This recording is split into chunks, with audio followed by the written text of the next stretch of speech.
quien se incorpora a nuestra nómina de intervinientes. De él puedo decir muchas cosas, pero seguramente no habría ninguna más descriptiva que la de tratarse de una de las principales, si no la principal, referencia intelectual de nuestro país. Antonio García Trevijano, buenas noches. Buenas noches, amigos. Qué placer y qué lujo tenerle aquí en directo en La Ratonera, Antonio. Me agrada mucho serviros porque tenéis honradez. Y además ya de forma esporádica, ya es muy difícil elevar el listón de La Ratonera. Con Trevijano, con Centeno, con Enrique de Diego, con Pío Moa. Es muy difícil elevar este listón. Pues, Trevijano, Antonio, nos podemos tutear, ¿verdad? Sí. Claro. Firmaste el pasado lunes en el artículo semanal que publicamos de Roberto Centeno, del maestro Centeno. El pasado lunes compartí un artículo contigo, demoledor. Sí. No soportamos esta situación. No. Supongo un título difícilmente superable, lo descriptivo. Bueno, es que antes, en tiempos pasados, hablo del título no soportamos, que yo no lo soporto, claro. En tiempos pasados, la misma decadencia y el mismo desprecio popular de las masas a los valores morales y patrióticos era motivo para una guerra civil. Sí. En la guerra civil la República no llegó a destruir el espíritu típico de español, no lo destruyó como hoy está destruido. Es que no tuvieron tiempo entonces, Antonio. No, es que hoy está destruido. Por ejemplo, si en una encuesta solamente un 16% declara que está dispuesto a sacrificar su vida, exponerse en defensa de España ante un ataque militar extranjero, eso quiere decir lo que es que no existe en España el posfranquismo, por complejo de no parecer franquista, ha destruido los valores tradicionales, todos. Ya. Y eso se llama socialdemocracia. Pero, Antonio, nada de esto ha sido espontáneo, sino fruto de un proceso muy deliberado a lo largo de estos 38 años, ¿eh? No, es que el complejo de culpabilidad franquista opera de una manera animal, claro, instintiva, inconsciente. No es necesario que lo piensen. Les da vergüenza de parecer franquistas y no quieren nadie tomar posturas netas en defensa de la unidad de España, ni atacando, por ejemplo, ¿por qué están diciendo ahora todo el mundo? Es que no hay una sola persona en España que no participe de la imbecilidad y de la tontería y del error de creer que Cataluña podría independizarse si en lugar de ser solamente los catalanes fueran todos los españoles de toda la península, de toda la España territorial, claro, los que votaran la independencia. Y eso lo dicen todos, desde Rajoy a la ABC. Bueno, y todo eso es mentira. No existe, ni ha existido nunca para España derecho a decidir, queriendo significar derecho de autodeterminación. Eso es falso, pero rotundamente. Es que no hay ni un 1% de verdad. Ni hay derecho, ni hay cuestión a decidir. No hay derecho, porque el derecho es el conjunto de disposiciones obligatorias o normativas procedentes o bien de la ley o de los usos y los costumbres. ¿Dónde hay una ley bien en España o internacional que reconozca o hable o reconozca un derecho a decidir? En ninguna parte. Cierto. No existe ninguna ley en el mundo que reconozca el derecho a decidir, salvo para los países africanos que tienen derecho a la autodeterminación y asiáticos o los que están dominados por una metrópoli extranjera, países colonizados. Pero derecho a decidir no hay ninguna ley, ni en española, ni universal, ni en la ONU, ni en ninguna parte del mundo que pueda derecho a decidir. Y los catalanes y los españoles pican comparándolo con Escocia, olvidando que Escocia en el año 1707, prácticamente a la vez que en Cataluña se producía, era un escenario territorial de la guerra de sucesión entre los borbónicos y los austríacos. A la vez, en Escocia, celebraron un pacto de unión de dos estados, dos naciones, dos monarquías, que eran los Estuardo y los Tudor, los Enrique VIII y los descendientes de la monarquía de Escocia. Claro, y ese pacto, como fue voluntario, pues voluntariamente pueden separarse lo que antes se unió. Si lo unieron dos voluntades, en el mismo, pues se puede unir. No tiene nada que ver dónde está el pacto de Cataluña. ¿Dónde ha habido un pacto de unión de Cataluña con el resto de España? ¿Cuándo ha sido Cataluña una nación, un Estado o una monarquía distinta de la española? ¿Pero cuándo? Jamás.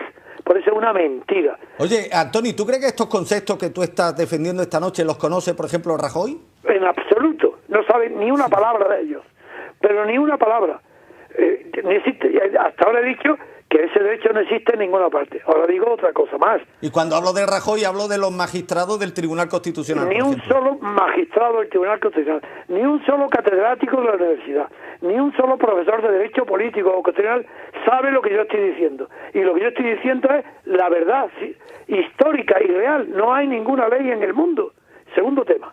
Ese es el primero. Segundo, derecho a decidir qué. Pero claro. ¿Cómo que a decidir? Hay cuestiones que no son decidibles por decisión de una voluntad. La decisión puede ser individual o colectiva, muy bien. Las decisiones que no pueden ser sometidas a ellas. No podemos someter a una votación que digan si Dios existe o no existe, claro. Porque eso no depende de la voluntad.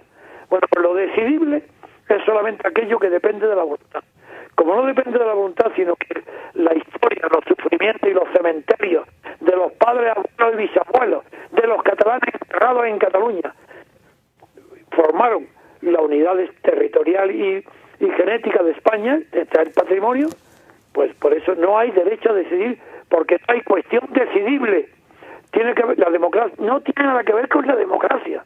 La democracia no tiene nada que ver con el derecho a decidir, porque la democracia es la consecuencia de la existencia anterior de un Estado y una nación y una libertad, que en España no se dan, porque en España tampoco hay libertad constituyente. La Constitución que hay, llamada mal Constitución, es simplemente como las antiguas leyes fundamentales del reino de Franco. Si es igual, ¿no ves que la Constitución no se cumple? ¿No dice la Constitución que está prohibido el mandato imperativo? Claro.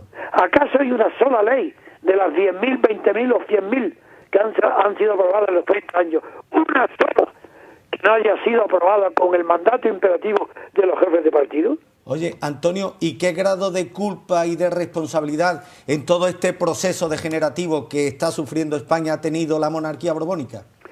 No, la monarquía es lo que hicieron.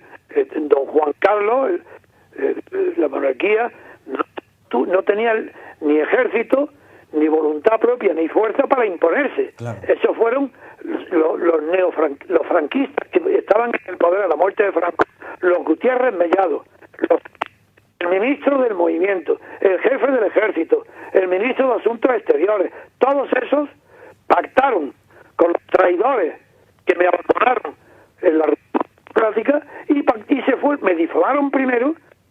Menos mal que ahora ya se ha aclarado que fue el PSOE quien me difamó, que eso ya lo dice el departamento. Pero bien, eso fue lo que pusieron al rey. ¿Pero por qué lo pusieron?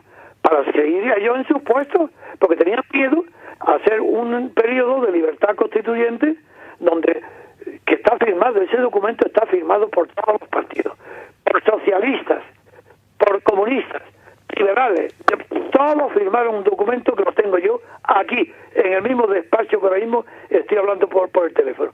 Aquí tengo ese documento con las firmas originales, donde dicen que no aceptarán nunca una forma de Estado que no sea libremente elegido en referéndum libre por todos los españoles y donde la República tenga las mismas posibilidades que la monarquía. Eso lo firmaron todos, 2 meses antes de la traición, que dejarme solo en la ruptura democrática. Soy el único español que se atrevió a defender la libertad y que no he renunciado jamás a ella. El único. Antonio, nos gustaría, fuiste además uno de los poquitos españoles que ya predijo este cúmulo de acontecimientos. Eso además. No hace 10 ni 15, sino hace más de 35 años. Eso además, porque publiqué un libro que está sucediendo, donde dije que la Constitución, no era Constitución, porque sin separación de poderes, según el artículo 16 de la Declaración de Derechos del Ciudadano de la Revolución Francesa, dice literalmente, donde no hay separación de poderes,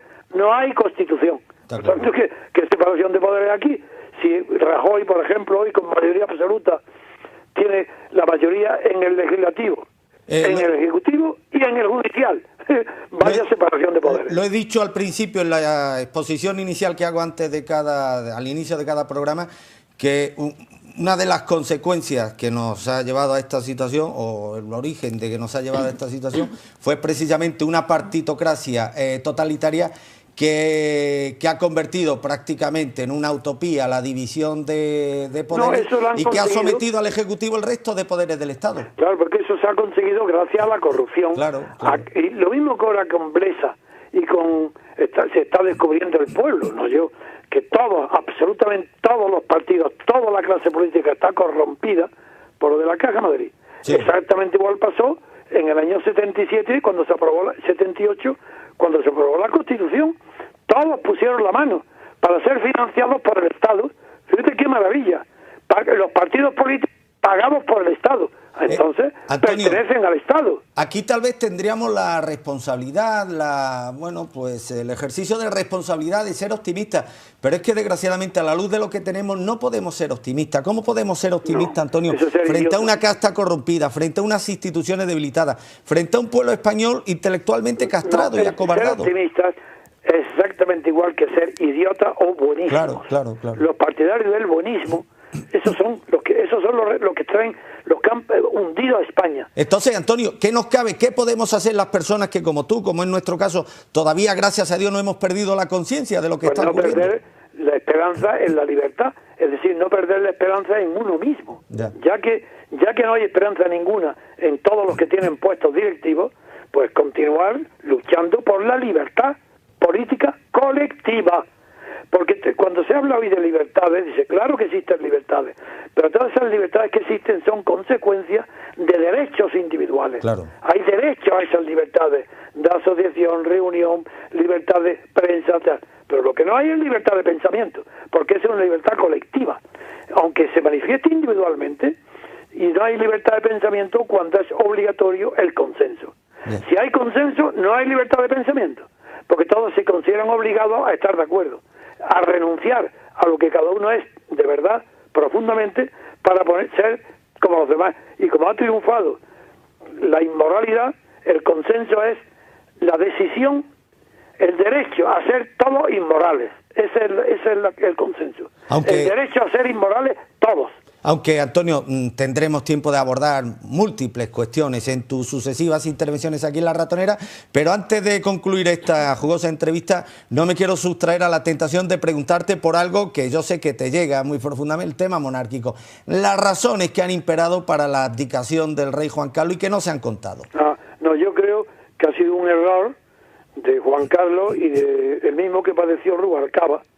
El resultado de las elecciones europeas le asustó con el triunfo de Podemos, porque Juan Carlos repitió, eso me lo dijo a mí mismo, pero hace mucho, cuando era muy jovencito, lo que su padre le había dicho, que él me decía que su padre, el conde de Barcelona, con el que tuve una relación yo tan estrecha, me contaba Juan Carlos, que su padre le había dicho que la monarquía no duraría en España mientras no la sostuviera el Partido Socialista. Ajá. Y él, como era muy poco inteligente, y lo es, sigue siendo, y muy imprudente, porque ha sido una corrupción total toda su vida, como él tiene poca inteligencia, creyó que en esa elección europea el hundimiento del Partido Socialista era el hundimiento de la monarquía. Claro.